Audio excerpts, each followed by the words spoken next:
ఈరోజు సాయి సందేశం ఏంటో విందామా? నా బిడ్డ, ఈ మాటలను శాంతంగా విను. అద్భుతాలు ప్రారంభమవుతున్నాయి.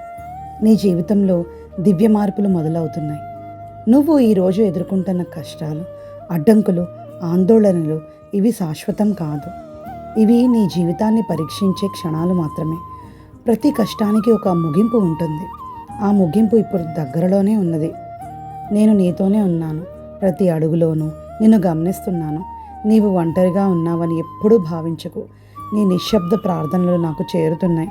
కొన్నిసార్లు నేను ఆలస్యం చేసినట్టు అనిపించవచ్చు, కానీ ఆ ఆలస్యం నీ మంచి కోసమే. నీకు సరైన సమయం వచ్చినప్పుడు నేను నీ జీవితంలో అద్భుతాన్ని చూపిస్తాను. నీకు తెలియకుండా నీ జీవితంలో మార్పులు జరుగుతున్నాయి. మూసుకుపోయిన మార్గాలు తెరుచుకుంటున్నాయి. నిలిచిపోయిన పనులు ముందుకు సాగుతాయి. నీవు కోరుకున్న దారిలో జీవితం మెల్లగా మలుపు తీసుకుంటుంది. నీ హృదయంలో భయాన్ని వదిలేయి. దాని స్థానంలో విశ్వాసాన్ని పెట్టు. నేను నీపై ఎప్పుడు కృప చూపిస్తున్నాను. నీవు చేసే ప్రతి మంచి పని, ప్రతి మంచి ఆలోచన, ప్రతి ప్రార్థన నీ జీవితాన్ని దివ్యంగా మారుస్తుంది.